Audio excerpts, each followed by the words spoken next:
à pouvoir vraiment vivre sa passion. Sa passion, c'est de servir Dieu. Amen. Il veut dire, et tu peux le dire aussi, comme Josué dira, moi et ma maison, nous servirons l'Éternel. Alléluia. Amen. Bene maintenant Josué qui prie.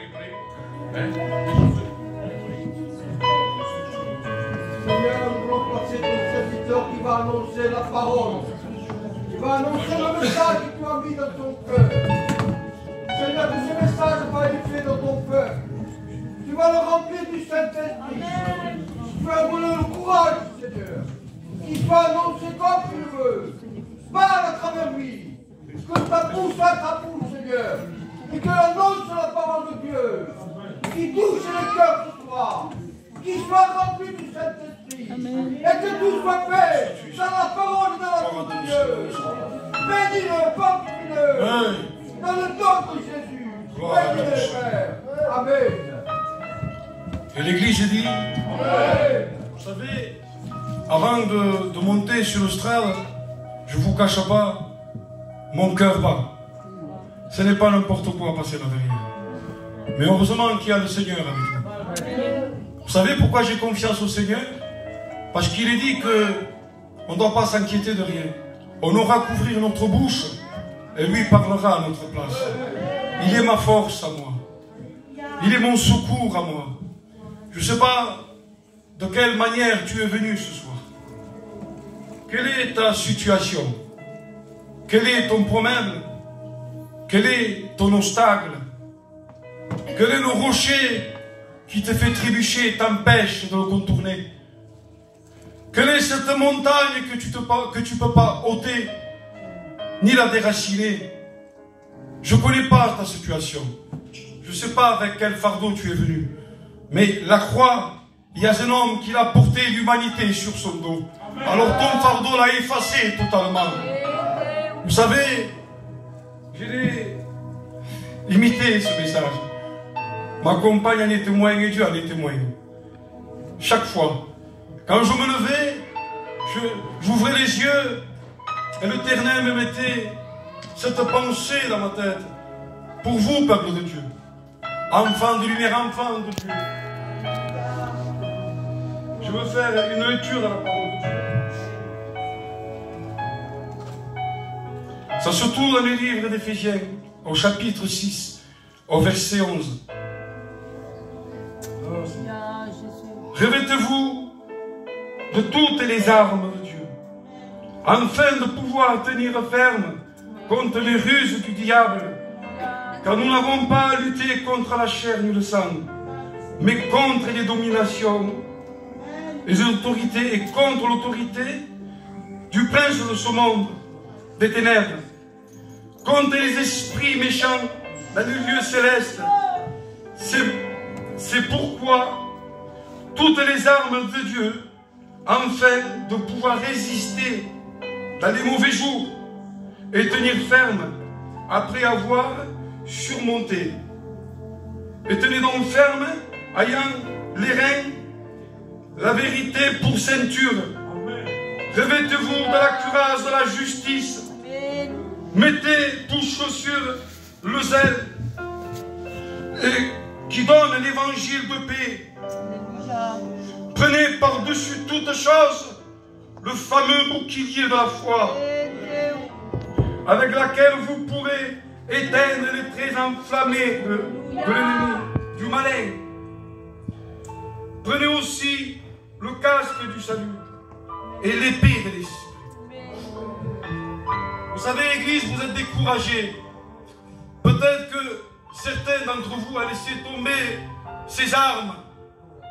Vous savez que ces armes, ce ne sont pas des armes de la chair.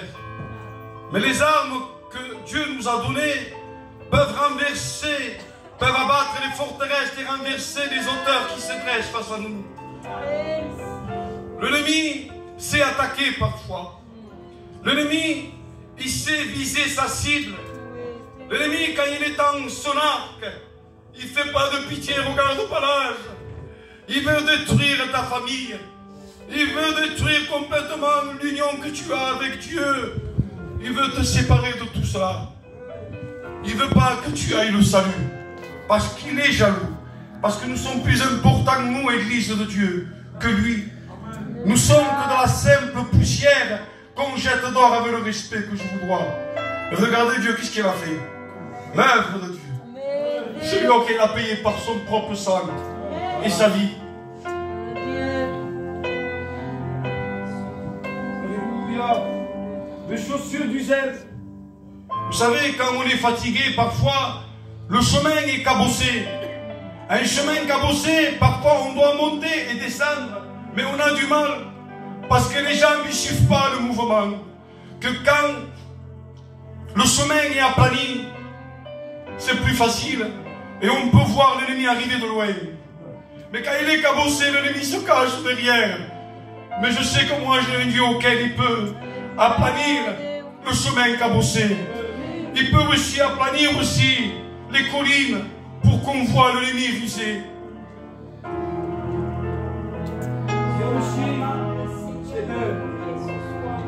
l'espérance, le casque du salut. Un casque tellement important qu'au moment d'église, maintenant actuellement vous l'avez sur votre tête. Satan veut vous mettre de coups sur la tête. Il veut vous empêcher de voir notre espérance à tous. Notre espérance c'est de voir un jour Dieu. Ce Dieu si beau, si merveilleux. Oui, Église, toi que tu te crois que tu es inutile, ton espérance un jour c'est de voir notre Seigneur. Dieu, de voir sa face merveilleuse, auquel nous ne méritons pas, même moi je ne mérite pas. Mais Dieu nous donne cette espérance, le casque du salut de l'espérance.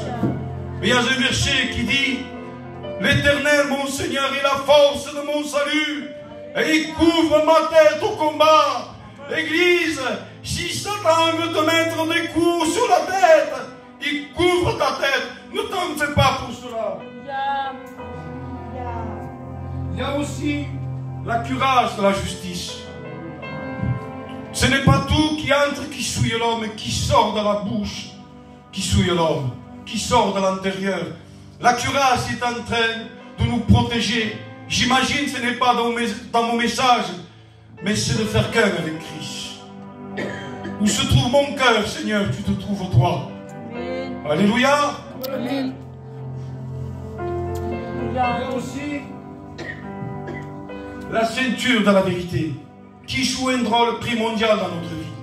La ceinture était accrochée avec tout le vêtement pour mettre la ceinture, le bouclier de la foi, pour mettre les flèches, pour mettre l'eau, pour pouvoir quand on est fatigué, on doit boire de l'eau. Et peut-être ce soir, ce eau il te manque, mais laisse-moi te dire que l'eau de la vie pour te ressourcer est ici. Ce soir, l'eau de la vie, il va te désentrer. Sarà sveglia, o me come la che stai che sarà un quando l'ouverto sortira. Cette ceinture, il est tellement primordial. Regardez, il est symbole d'attachement avec Dieu, la fidélité, l'amour de Dieu. Au moment qu'on met la ceinture, c'est parce qu'on s'est engagé, Église, à suivre le Seigneur dans les bons et dans les mauvais moments, dans n'importe quelle circonstance, dans le jour de notre baptême. Rappelez-vous, Église, quand vous avez plongé avec Jésus et que vous avez ressuscité et que vous avez laissé la chair dedans et que vous êtes une nouvelle créature de Dieu. Il vous donne la vitalité à être déterminé pour combattre le bon combat de la foi. La justice, la fidélité, prêt pour aller au royaume de Dieu. Il y a un verset dans Isaïe, au chapitre 5, verset 27. Nul n'est fatigué. Du mot chancelle. Chancelle et l'insuétude. Qu'est-ce que c'est? Menace de ruine, de chute, de tomber dans un gouffre. De tomber, c'est-à-dire dans une grande ruine soudaine, quand simplement tu t'endors. un simple soupir et une ruine soudaine se bat dans ta maison. Mais crois-moi que celui qui est dans la maison, qu'il est la pierre angulaire qui soutient ta maison, c'est le Fils de Dieu, Jésus. Et il est avec vous ce soir. Et il vous aime, Église. Oh,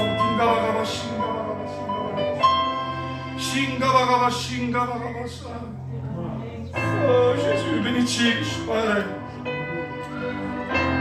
Menace, oui, de chute. Et aussi de d'équilibre, à perdre l'équilibre. Menace aussi de volonté et de fermeté, de rigueur et de grande fatigue. Le moral aussi. Accablement, découragement, dégoût de toutes choses. Le monde vous dégoûte. Il vaut mieux passer 1 heure avec le Seigneur qu'on pas 1000 heures d'or. À quoi sert perdre sa vie d'or? Celui qui voudra sauver sa vie la perdra. Mais celui qui voudra la perdre à cause de notre Dieu, notre espérance à tous, la gagnera. Et ce soir, tu ne te trompes pas. Tu as choisi la bonne part ce soir. Oh Jésus. Démoralisation, dépression et ennui. Satan veut t'ennuyer. Satan veut faire croire qu'il veut te démoraliser. Il a tous les armes possibles pour le faire. Mais Église, tu as simplement que faire cela. Et les armes de Dieu descendent. Quelles sont ces armes? Tu les as ce soir, Église. Nous allons parler de l'homme dans le livre de Samuel. Un homme puissant, un homme il était un grand guerrier. On le surnomme Saül. Et dans le chapitre 31 du livre de Samuel, au premier verset, les Philistins livrèrent bataille avec qui? Avec Israël. Que normalement, chers frères, chères sœurs, normalement c'est le contraire. C'est nous, Israël, que nous devons mettre victoire, c'est-à-dire riposter contre les Philistins. Les Philistins, c'est le monde. Et nous devons riposter à cela. Puisque nous sommes des enfants de lumière. Et Dieu nous dit qu'il sépare la lumière devant les ténèbres. Oh Jésus, merci. Mais Israël avait comme une crainte, une peur. Et l'ennemi le ressentait qu'il avait cette crainte, cette peur, ce découragement. Il était inquiet, Israël. Et il bat en retraite. Et au moment qu'il bat en retraite, eh bien, il périt dans la montagne de Gilboa. Et il y avait Saül. Et il y avait ses 3 fils. Ces 3 fils, il y avait Jonathan, Abinadab et Melchi-Shoa. Ces 3 fils périrent aussi. L'effort se portait que sur Saül. Mais l'effort à nous se porte sur Jésus. Ah, il est le meilleur de tous. C'est le meilleur guerrier qu'on puisse trouver. Il a été ce guerrier au mont Golgotha. L'effort se portait sur Saül. Saül qui était un vaillant guerrier. Un guerrier hors pair. Auquel il avait l'épée qui ne revenait pas à vide. Sans accomplir sa tâche. Il ne mettait pas son épée dans son fourreau. Tant qu'il n'avait pas remporté la victoire. Seigneur, la parole ne revient pas, ça refait son effet. Ce soir, la parole, il faut qu'il entre dans ton cœur. Le fourreau, je dis que c'est ton cœur. Et il faut qu'il pénètre à l'intérieur de ton cœur. Oh Jésus. Et là, d'un coup, Saül panique. Pourtant, il portait une tête à tout Israël. Il était fort. Il était habile avec l'épée. Il savait s'en servir. Mais voilà qu'un simple archer, il le voit de loin cet archer. Un archer tellement qu'il le prenait en cible. J'imagine, c'est ma pensée. Ne me faites pas dire ce que je n'ai pas dit. L'archer prend la pointe de la flèche et sa flèche. Il la plonge dans nos ténèbres, dans le péché, dans la mort, dans le découragement, dans l'angoisse. Oh Seigneur, dans la faiblesse. Et la mort va venir soudainement toucher Saül. Il va le blesser grièvement. Pourquoi? Parce que la pointe au bout, il y avait comme une pointe de diamant. Et il est dit dans le chapitre de Jérémie, au chapitre 17, verset 1, le péché de Judas est écrit avec un burin de fer, et la pointe comme un diamant auquel il grave à la table de leur cœur. Il a gravé la table du cœur de Saül, le péché. Il a touché, il a été complètement démoralisé. Et l'homme qui portait l'épée, qui portait les armes de Saül, Saül dit, en transperce-moi, de peur qu'il me prenne, me transperce, et de peur qu'il me font une outrage. Le mot outrage veut dire vengeance, veut dire gloire, veut dire honneur. Il voulait prendre l'honneur de Saül, il voulait prendre la gloire de Saül, il voulait prendre le règne de Saül. Et Saül, le guerrier avait peur, avait crainte, parce qu'il connaissait Saül. Mais Saül avait perdu espoir. Et il prit l'épée, et il se jeta sur l'épée, mourut. Et celui qui portait les armes aussi mourut. Dans cette même journée, il mourut. Ces trois fils de Saül. Saül, l'homme qui portait son épée, et tous ces gens. Mais il y avait, dans la vallée, Israël qui était en train de voir de l'autre côté où il y avait le Jourdain, qui voyait que son peuple était en train de s'abaisser, de perdre. Ils ont fui, ils se sont enfuis. Et au moment qu'ils se sont enfuis, ils ont pris Saül et ils l'ont coupé la tête. Et quand ils l'ont coupé la tête à Saül en voulant dire, parce que Samuel, l'Éternel lui dit, Samuel, quand est-ce que tu vas cesser de pleurer sur Samuel? Je l'ai rejeté et je retirerai mon esprit de lui. Le lendemain, ils viennent, ils prennent le cadavre, pardonne-moi pour l'expression, mais c'est le mot, et ils le mettent perché à Beth-Chat, un mur pour le montrer comme un trophée. La tête, ils la prennent, ils mirent les armes à un endroit où on appelle estraté, étranger. C'est-à-dire Dieu étranger, pas l'estraté. Ils ont pris la tête et ils l'ont accroché où il y avait le temple de Dagon. Dagon, c'est l'ennemi, c'est Satan. Il y a 5 lettres dans le mot Dagon. Comme le monde, il y a 5 lettres. Renverser le mot monde, ça fait des mondes. Ça, on le sait, c'est simple. Mais Dagon, lui, avait pris Saül et il l'avait mis comme un trophée.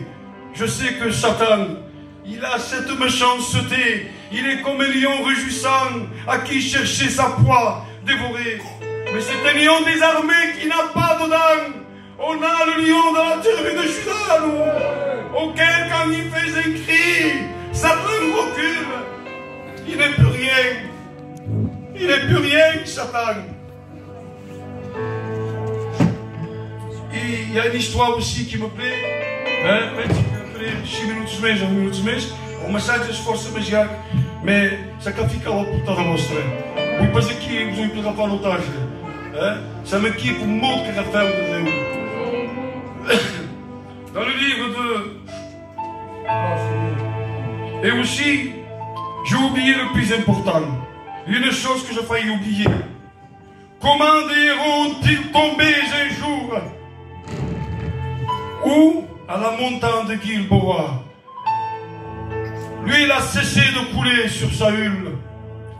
Mais David, sûrement, qui devait écrire un psaume en pleurant, qu'il avait fait comme un chant funèbre pour que les enfants d'Israël se souviennent. Alléluia, gloire à ton nom, Seigneur. Et vous savez, parce que David avait écrit ce psaume, il est dit dans le psaume 51, au verset 11, ne me rejette pas loin de ta face, ne me retire pas ton esprit saint. Il parlait par un ami cher, Saül et David. Il connaissait, il ne s'est pas réjoui que son ennemi est tombé. Au contraire, il a voulu toujours donner la main. Nos ennemis, nous devons étendre la main. Nous ne devons pas le juger du pointer du doigt. On n'a aucun droit. Parce que si tu pointes du doigt, uite-o a creu. Uite-o a creu os pecados que Rafael pelos altos. Uiteu que não coisa boa fez Jesus para nos outros. O Pai de uma maneira simples deixa exprimir a palavra de Deus. E dans le livre de Josué au chapitre 6, au verset 1,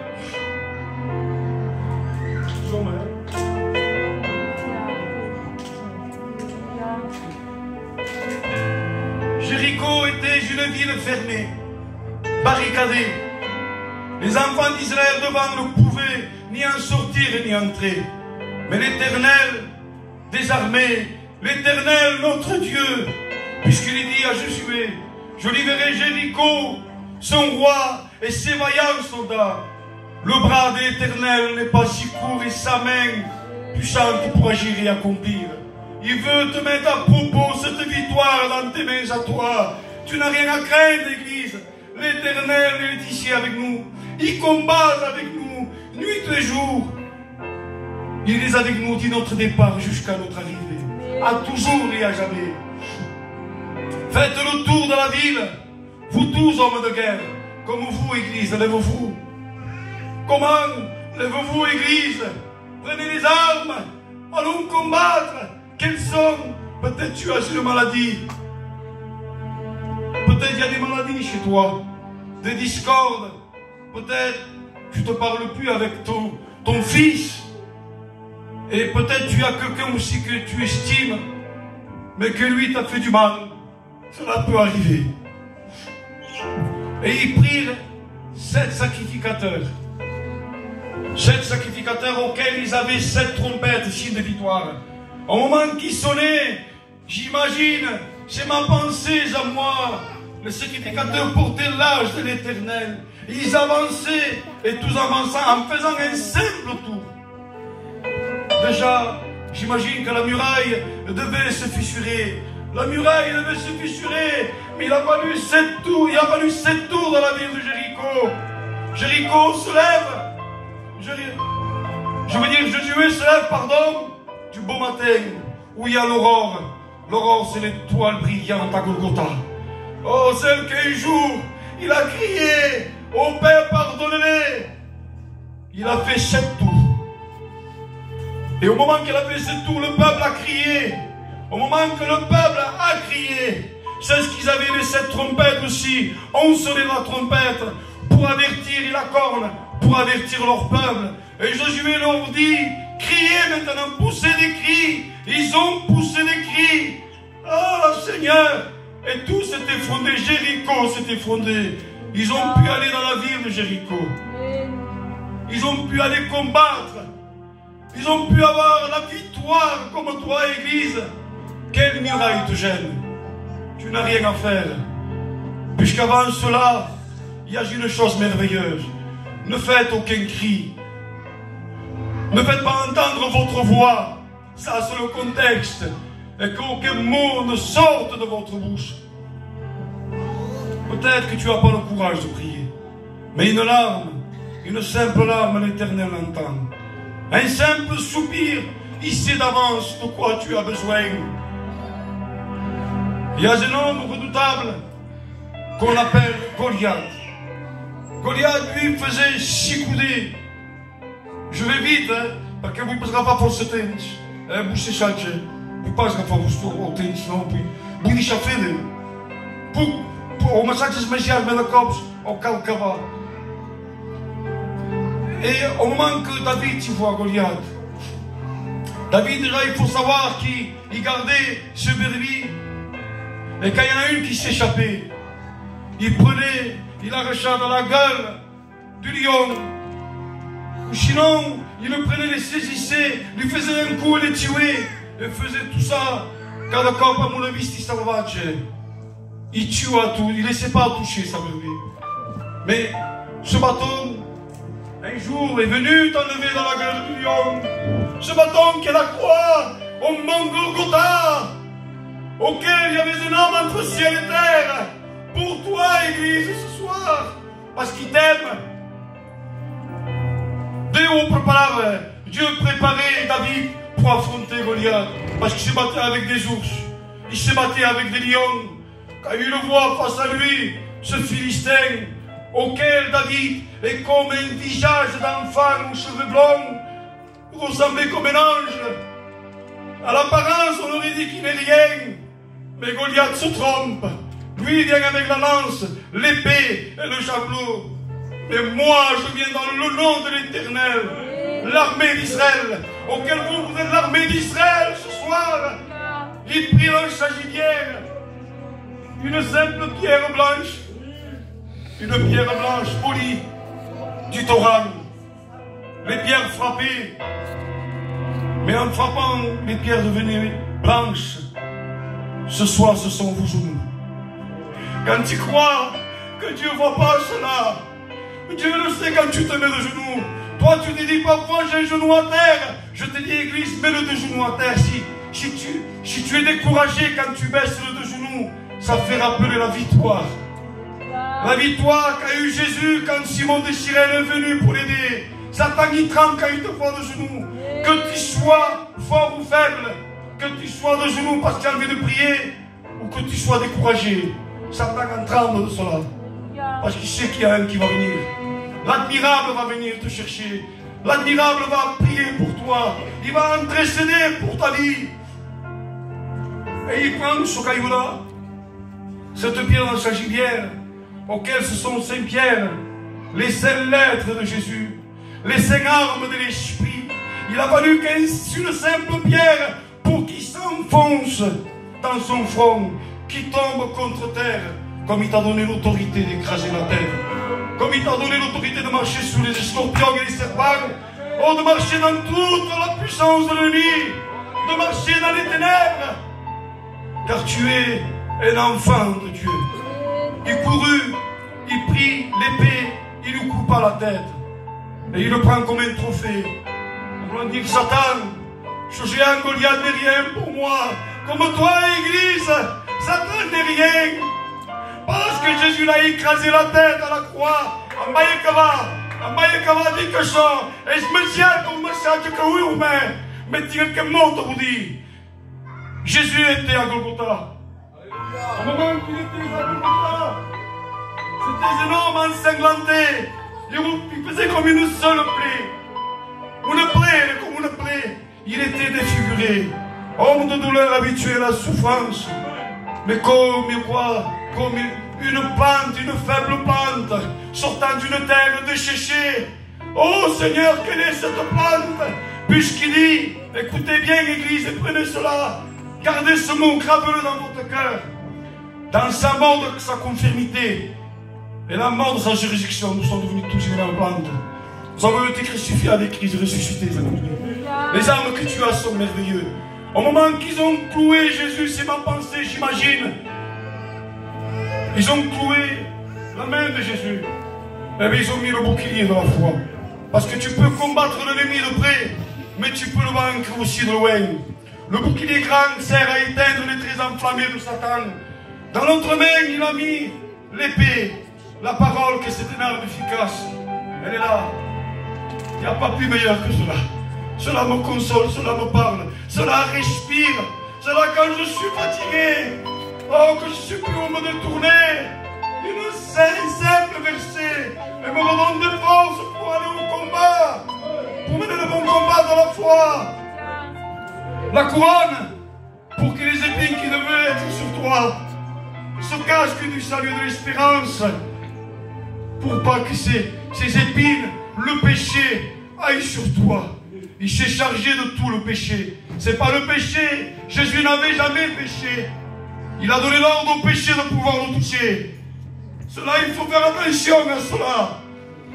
Ses pieds pour le zèle, pour marcher, apporter une bonne évangile de la paix du Seigneur. Son côté transpercé, c'est pour que toi ce soir tu es ici. Avec ses armes puissantes et glorieux. Église, cet homme qui était entre ciel et terre, un simple cri qu'il a fait. Souvenez-vous que j'ai parlé de Jéricho, la muraille qui est tombée. Il y a une muraille que personne ne pouvait franchir, aucun homme. Et au moment qu'il a dit, Père, pardonne-leur ce qu'il a fait. Alors là, le voile se déchira de haut en bas, le temple de haut en bas, les ténèbres sûrement qui devaient trembler. Satan devait tramer son armée. Nous sommes victorieux. Croyez-moi, Église, c'est le mot que je voulais vous dire. Que Dieu vous garde, vous bénisse. Oh, je laisse la place à vos responsables, que Dieu le bénisse.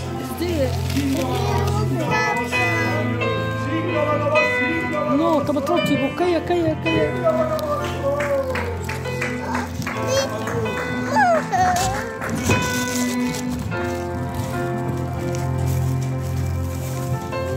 Gloire à Jésus, nous restons dans la communion, alléluia.